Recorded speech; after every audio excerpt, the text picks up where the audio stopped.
इस्लाम धर्माचे प्रेषित पैगंबर हजरत मुहम्मद सल्लल्लाहु अलैहि वसल्लम आणि आयशा यांच्याविषयी कथित आक्षेपार्ह वक्तव्य केल्याचा आरोप असलेल्या नाझिया इलाही खान यांच्या विरोधात सर्व धर्म एकता मंच सोलापूर यांनी पोलीस आयुक्तांकडे लेखी निवेदन सादर केले आहे। संस्थापक अध्यक्ष रसूल पठाण यांच्या नेतृत्वाखाली देण्यात आलेल्या या निवेदनात समाज माध्यमांवर व्हायरल होत असलेल्या एका व्हिडिओमध्ये संबंधित व्यक्तीने धार्मिक भावना दुखवणारे कथित वक्तव्य केल्याचा आरोप करण्यात आला आहे। या कथित वक्तव्यामुळे मुस्लिम समाजासह इतर धर्मीयांच्या भावना दुखावल्या जाऊन समाजात तणाव निर्माण होण्याची शक्यता असल्याचे या निवेदनात नमूद करण्यात आले आहे।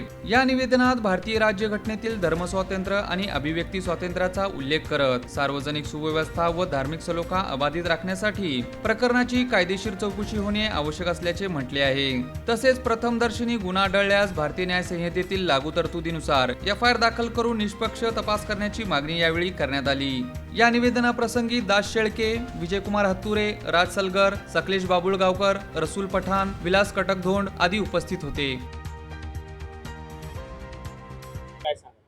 आजच आम्ही सोलापूर पोलीस आयुक्तालयाला निवेदन दिलेलं आहे। ते निवेदन सर्व धर्म समविचार सोलापूर या संघटनेमार्फत निवेदन दिलेलं आहे। निवेदनाचा विषय असा आहे की आज देशामध्ये एक लाट आलेली आहे की ज्या त्या धर्माच्या प्रमुखांना त्यांच्यावर टीका करायची, टीका टिप्पणी करायची आणि प्रसिद्धीचा झोत स्वतःकडे ओढवून घ्यायचा, असा प्रकार या देशामध्ये सतत होत आहे।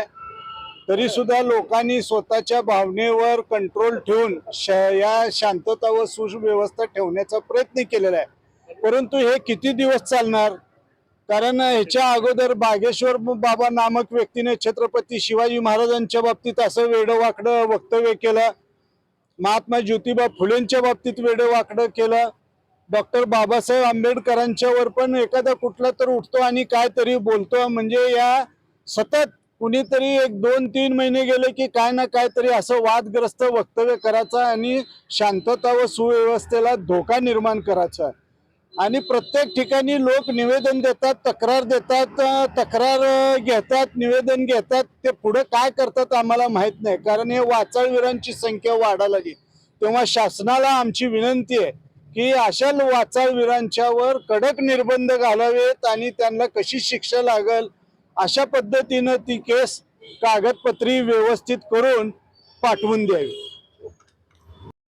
मी रसूल पठाण आज सर्व धर्म एकता मंचच्या वतीने सोलापूर शहराचे कर्तव्यदक्ष पोलीस आयुक्त मान्य एम राजकुमार साहेबांना आम्ही सर्व धर्मी एकता मंचचे निवेदन देण्यासाठी आलो होतो आणि मान्य आयुक्त साहेबांना निवेदन दिलेलं आहे। परवाच एक नाझिया इलाही खान नावाची महिला आमचे प्रेषित मुहम्मद पैगंबर साहेब आयशा बाबत आक्षेप व्हिडिओ व्हायरल करून मुस्लिम समाजाने सर्व समाजाचे भावना दुखवलेल्या आहेत। आम्ही मान्य आयुक्त साहेबांना विनंती केली आहे की त्या महिलावर एफआयआरहून कठोरचे कारवाई व्हावी, यासाठी आम्ही सर्वजण इथं जमलेले आहेत। आणि प्रत्येक महापुरुषाचे असो, पैगंबर किंवा संत सुफी यांचं वारंवार कोणतर उठतंय, काय तर आक्षेप बोलतंय आणि समाजात तेढ निर्माण करण्याचा प्रयत्न करतंय, हे कुठं तर थांबावं यासाठी आम्ही सर्व धर्म एकता मंचच्या वतीने सर्वजण एकत्र राहून मान्य आयुक्त साहेबांना निवेदन दिलेले आहेत। आत्ताच आमचे दास शेळके काकांनी सांगितलं आहे की परवाच जसं बागेश्वर धाम महाराज छत्रपती शिवाजी महाराजांचं मान केलं, डॉक्टर बाबासाहेबांचं प्रत्येक महापुरुषांचं हे होत आहे आणि बसवेश्वर महाराज प्रत्येकच महापुरुषांचा अपमान होत आहे।